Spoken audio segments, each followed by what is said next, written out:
To further go on a point that I spoke about earlier, just to flesh this out a little bit more, I said that 85% of couples trying to conceive will be able to within a year, and that's where that definition comes from. Right. But what that means is that on a month-to-month basis for a couple trying to conceive, it's only approximately 20% per month if they have regular cycles and they're trying regularly.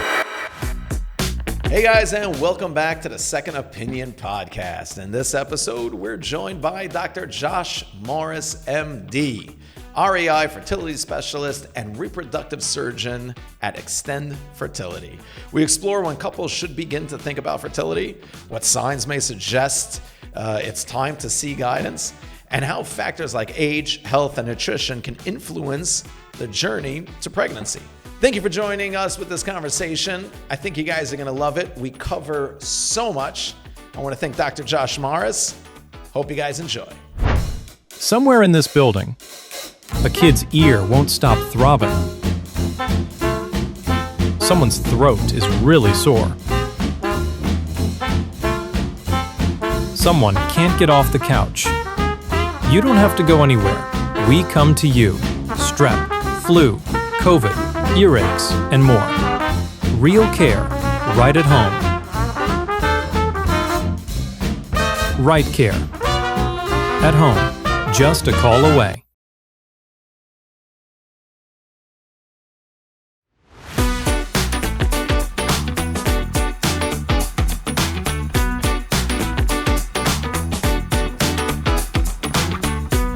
Okay, Dr. Josh Morris, MD, how are you? How's it going? I'm doing great. Thank you so much for having me here today.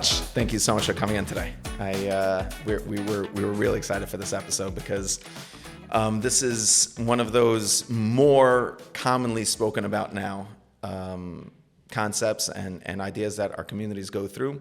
If we could just start off like from base point, what is defined as infertility?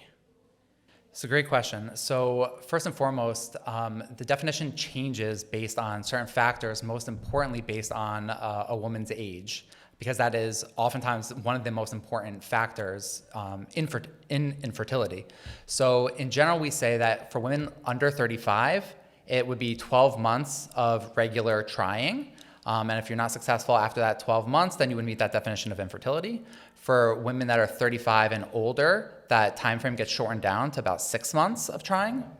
And then for women, and that's generally the definition, but for women that are 40 and older, then we would say to be referred immediately to see us because time is really of the essence in that circumstance. And then there are other definitions, that aren't based on women's age, but those are the most common. So when does the OBGYN say like, oh, you gotta, So first things first is I really hope that their first stop is an OBGYN. That would be great. Because there are a lot of, kind of low-hanging issues that can be dealt with by an OBGYN, and that would certainly benefit them and they can get access to that very quickly. Now, as a fertility specialist, we are all OBGYNs by basic training, and then we go for an additional 3 years of subspecialty training. Oh, okay. See, I wasn't that bad. So it's a whole pattern and process. So I am an OBGYN. I thought for sure I was either offending OBGYNs or you. I wasn't sure which one would be like, it's totally different. No. So there's a whole team of us for all the what are called subspecialties, right? So high risk obstetrics is a subspecialty. So there are OBGYNs that have further training. Gynecologic women's cancer specialists. They are OBGYNs at training that go for an additional subspecialty training in that. Same thing with us. So we're OBGYNs by training, and then we go for an additional 3 years specifically investigating fertility and reproductive issues. Okay. Is there, to just switch gears a second back to the couple themselves, is there or are there any like early warning signs that someone would know? Is it hereditary? Like, could it be a hereditary thing? Is it that someone would know, like, oh, we have issues in my family? Are there a subsect of people who should be seeking help right away? So it's a great question. It's a complicated question. Again, because this is so personal, there are a lot of personal and private details that people may or may not be willing to disclose that do impact fertility. So generally speaking, the definitions that we went over earlier are kind of the basic primer in terms of whether or not you should get an evaluation or not.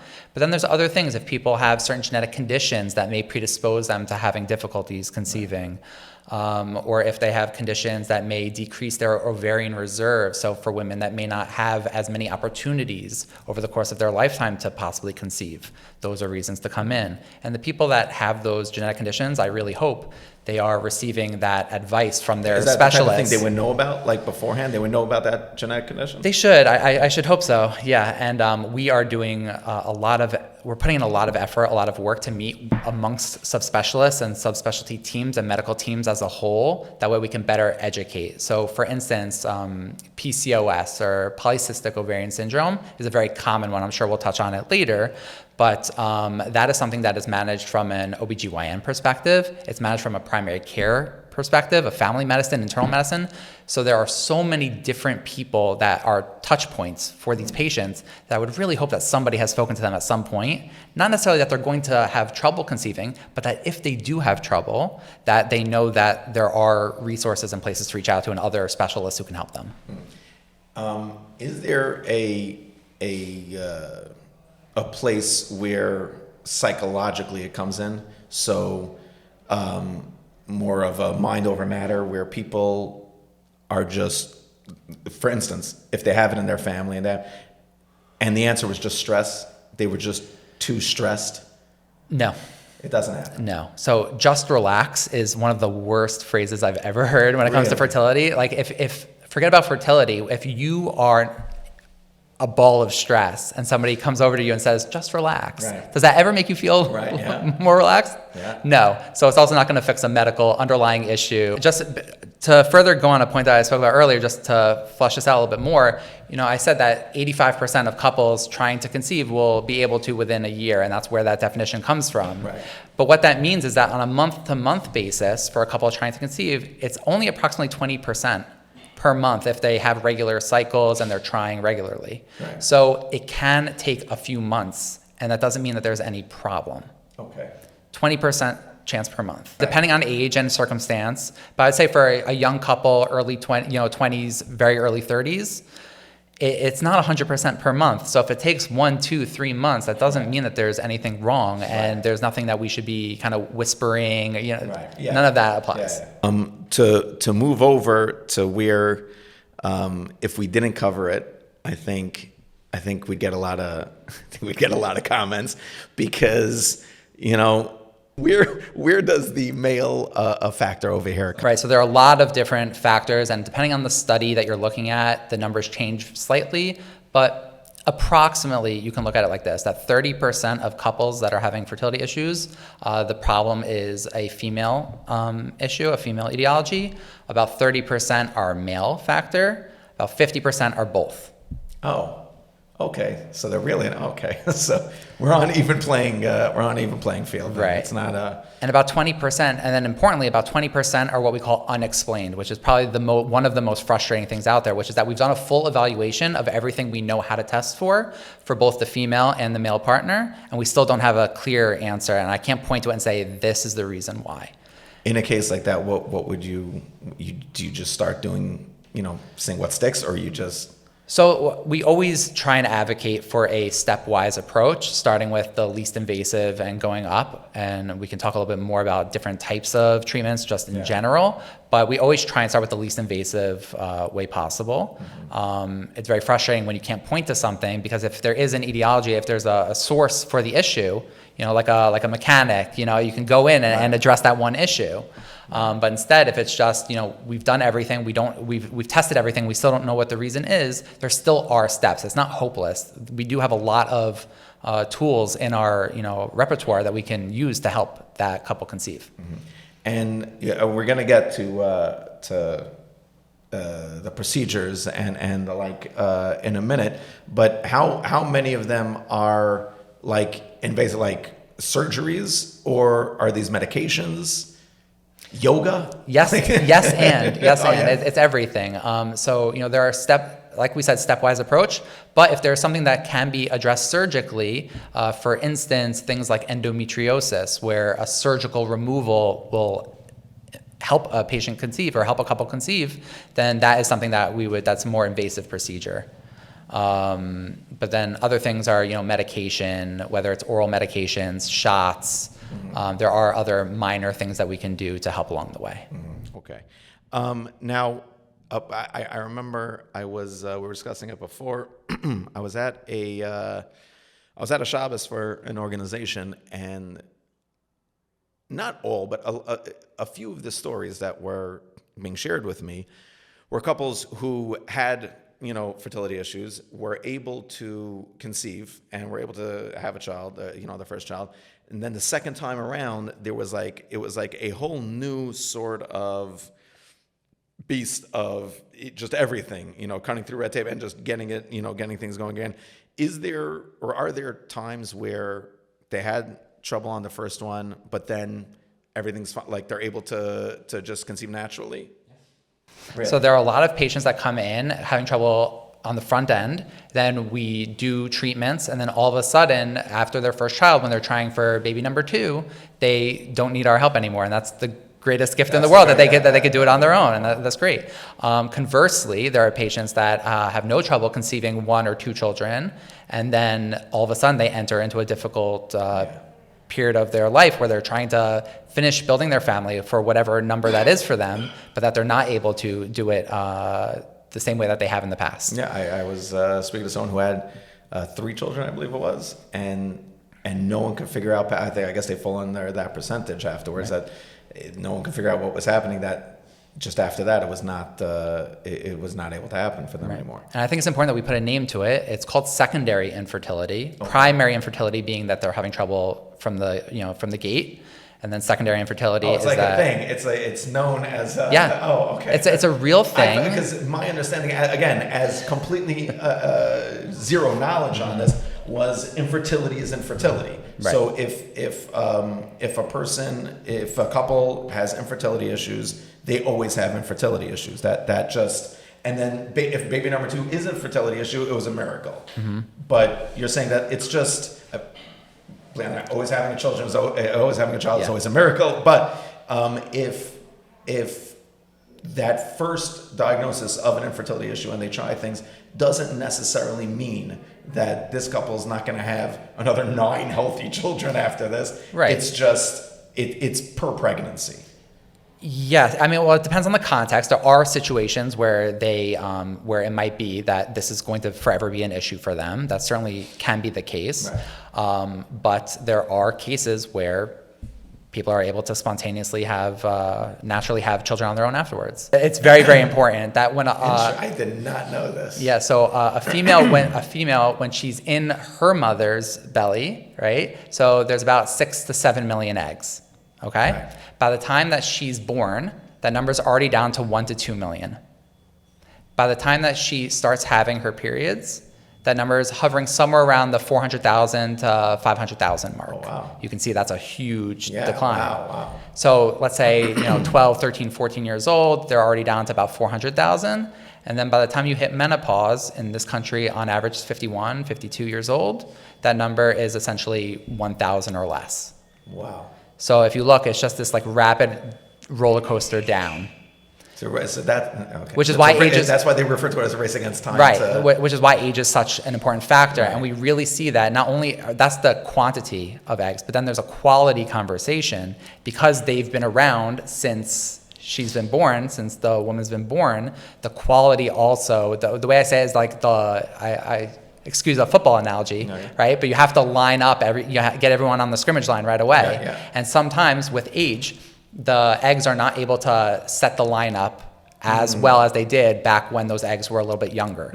So age is, and we see 35 is that kind of that turning point, which is why that number keeps coming up over and over again. Interesting. So we always like to, start with the medications and exactly. I apologize. I stopped you in the middle. So medications, then injectable medications, which is another step up. And then for men, sometimes there's just trying at home, just being efficient with the timing to do the timing appropriately, but also to do intrauterine treatments where we take the best and the brightest swimmers and we put them up closer to the egg to allow them to meet.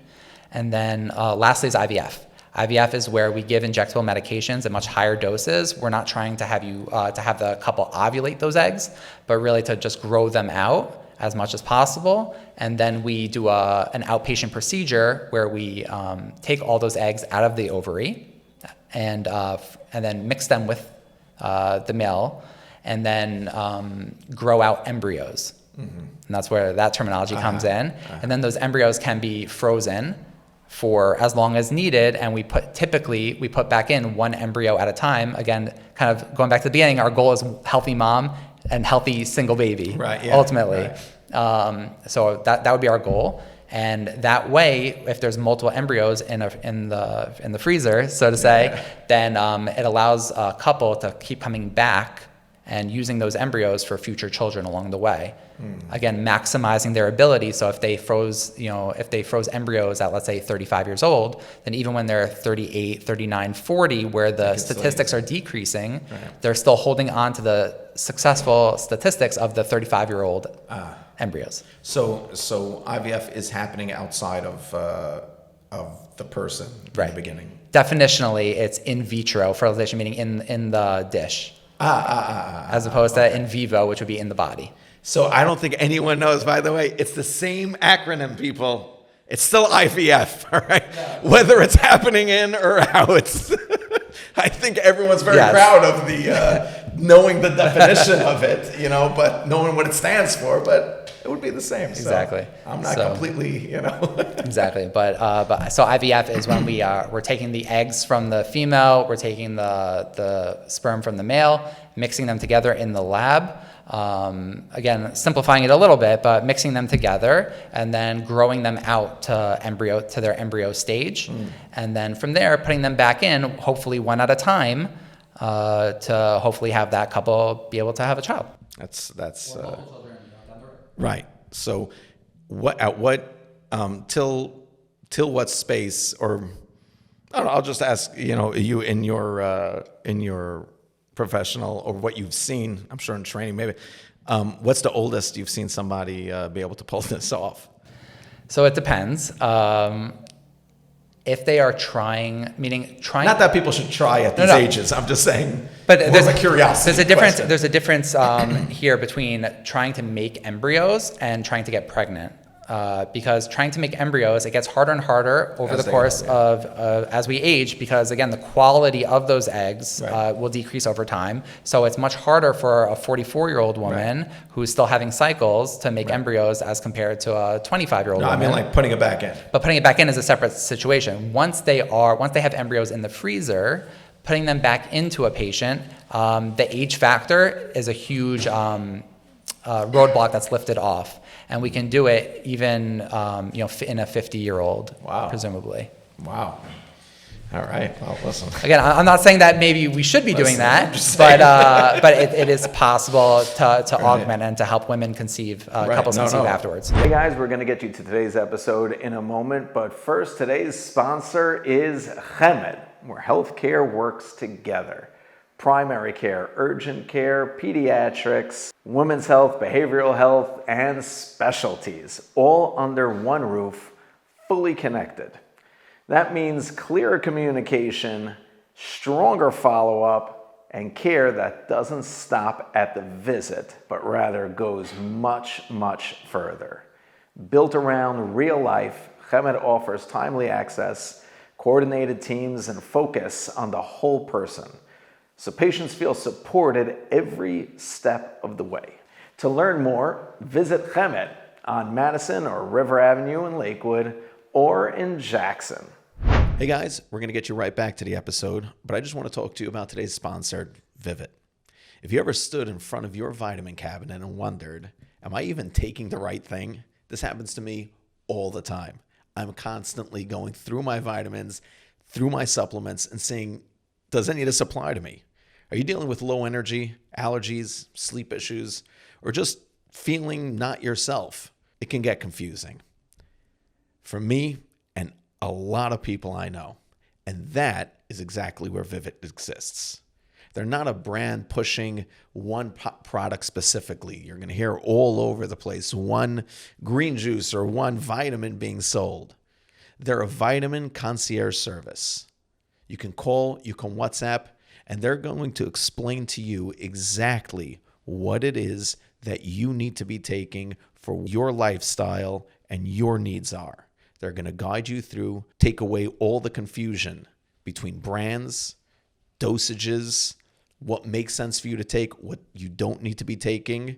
You want someone to review what's already in your cabinet, they can do that for you too. Even if you're not placing an order, just reach out. They're there to help. You'll be greeted by a super friendly team that actually listens.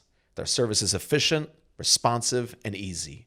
And they constantly run exciting specials on their platform. And when you first connect with them, you receive a very exciting welcome package filled with valuable and useful items that make the experience even better. Call, text, or WhatsApp 845-388-1599. That's 845-388-1599.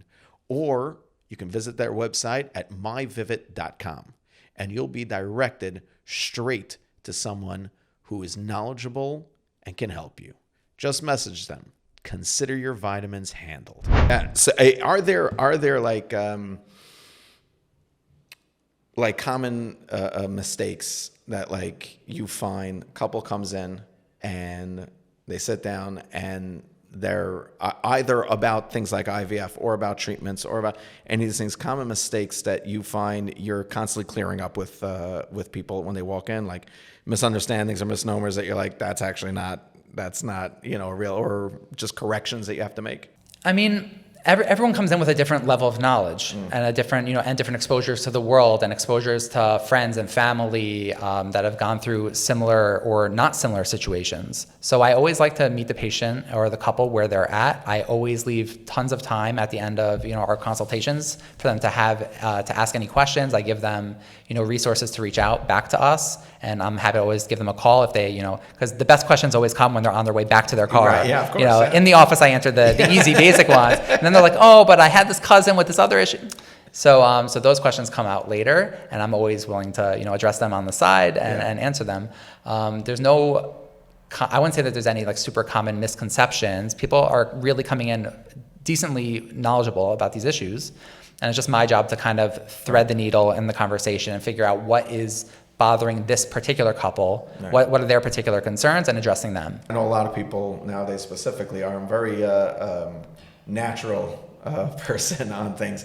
So how big of a factor are things like nutrition, supplements, before the medical end comes in? Mm-hmm. So depending on the case of why they are having trouble conceiving, that would change whether or not diet and exercise and all these things are going to be a profound factor or not. Generally speaking, a healthy lifestyle is always the best option. Being physically active is always the best option. But there are some issues that are metabolic in nature, meaning so nutrition and health and exercise would help if patients are able to lose weight. That can oftentimes restart their cycles if they're having trouble cycling regularly. Oh, interesting. So losing weight can help in certain circumstances. Oh, wow. But across the board, there's no magic supplement. There's no magic diet plan. I can't say if you run 30 minutes a day, you're going to not have trouble. Yeah. But generally, leading a healthy life will certainly help. On the other end, there are certain things that we know are very damaging to your fertility. Smoking, heavy alcohol use, prolonged use of hot tubs and saunas can significantly impact male factors. This is men or women? For hot tubs and saunas, more male factor. Really? But there are these issues that smoking is both equally male and female issue. And these factors can significantly impact a couple's ability to conceive. So we do always try and what we call optimize natural fertility. Right. If there are very obvious things that we can intervene on and counsel them to lead a healthier lifestyle, certainly that is the best option. But oftentimes there are these other underlying issues that nutrition, supplements, diet, exercise may not fully address. I'm really happy I asked, because I really was fully expecting you to say, nah. I thought you were going to be like, no, it's either it is or isn't. I can't imagine that you'll find a doctor that says, oh, don't worry about your diet. Don't worry about your health. No. It's always a factor. pregnancy and fertility in general, I mean, not to exclude other specialties, but these are such valuable things, and we put so much effort and emphasis on getting pregnant and maintaining a pregnancy and maintaining a healthy pregnancy throughout, that we've been very, very conservative by nature to not do anything, to bed rest, all these types of things. The more and more we research these issues, and we realize that leading a lax lifestyle, a sedentary lifestyle where we're not being active and moving around, or kind of confining women to the bed and not letting them move around, is actually detrimental. And that there is a great benefit to being able to move around. I'm not saying that you have to run the marathon, right, yeah. But whatever whatever activity level you currently are at, you should be able to maintain that lifestyle. And I wouldn't say that you have to all of a sudden lock it up for 9 months, right? Yeah. Or longer until you get back to your abilities. PCOS. Yes. Is it just that it seems because we're hyper focused on these types of things that our communities have this high rate of it, or is that it's everywhere, but we're the ones who notice it because of So I was actually looking into this recently. I don't know of any studies that say that we have a higher incidence of PCOS than any other population out there. I really think it's just that we are so, number one, fertility focused, and just focused on, women are focused and couples are focused on women's cycles by nature of halacha, that we are just much more attuned to it. Just as a counterpoint of, for women that are on birth control from whatever age until they get married later in life and are trying to conceive, they may or may not have PCOS, but it never became an issue because they weren't trying to get pregnant, or they were on birth control, which was regulating their symptoms. So, which you obviously can't be on if you're trying to get pregnant. So for women in our community that are and couples in our community that are trying earlier and are not going on birth control because they are trying, so their symptoms are also not being maintained, then I feel like we therefore think that we see a higher incidence, but it's not true. What are the rates of people who had first child or even second child totally fine, and then all of a sudden, is that just as common as the primary issue, or? So not exactly. For primary infertility, we typically quote 1 in 6. So that's about 16-17% of worldwide will have issues with primary infertility. Oh, wow. For secondary infertility, that number, again, depending on which study you're reading, is somewhere in the neighborhood of about 10% of couples that have previously not had issues. That goes down quite a bit then. Yeah. So once you've proven that you can have children, then it goes to about 10% will have trouble for their second, third, fourth, whatever the subsequent children are. For PCOS, just since we touched on the topic, the prevalence is about 10 to 15% in the community. Just because you brought up the Ashkenazi point, I will say that PCOS is what we call a diagnosis of exclusion, meaning that we've ruled out all the other things that mimic it, and then that's what we're left with. It is the most common reason, but we do have to be careful that we rule out all the other things that mimic it, and some of those things are more common in the Ashkenazi Jewish population. So it could be that altogether we're seeing a slightly higher incidence, but not necessarily. But that's for your fertility specialist to dig into.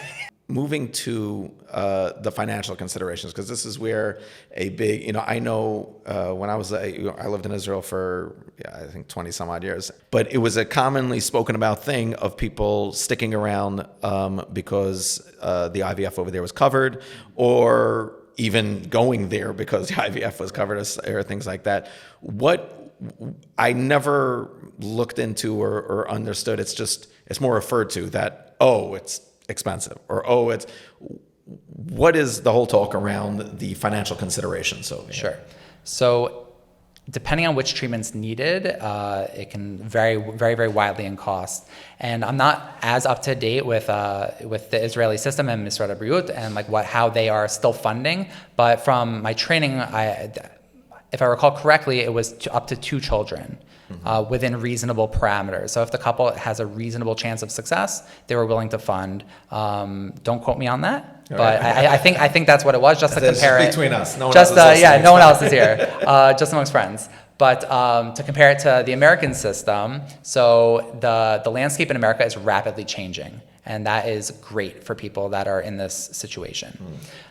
First and foremost, amongst the community, we do thank God we have so many resources, organizations, communities, fundraising, so the community really does support amongst itself for people to have financial resources for these tests. But for the actual, dollar amount for the bills, oral medications are relatively cheap per cycle, on the order of, dollars, just like, $20, $30. And then meeting with the physician for consultation, ultrasounds, those do cost money over time. And insurances, traditionally, insurance don't cover this. Right. So traditionally that was the case, but now more and more insurances are becoming under what are called mandated states. So New Jersey and New York are moving in that direction. Thankfully, other states around the country, California, are moving towards that direction to either fully covering or at least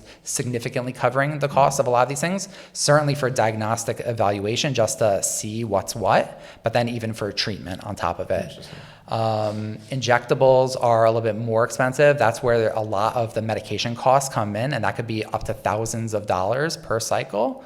Now, as we were speaking about the different treatment options, low dose injectables are cheaper than the higher dose injectables, and it's for a longer period of time, so that adds cost. Thankfully, government movement has pushed towards reducing those costs for the population. So a recently rolled out program is now significantly lessening the cost of IVF medications for patients, which is great news. And it's saving them on the order of thousands of dollars per IVF try, which is very exciting. Is there any a topic that you feel we didn't cover? I would say that, I just wanted to add, because it is such and it bears repeating, that this is such a personal topic, and, what goes on behind closed doors is just so, it's heavy for the couple that they got married and they want to build, a bias on Israel. They want to have this family, and that can be so challenging for them. But at the same time, we as a community care so much, and sometimes the border and the appropriateness gets blurred.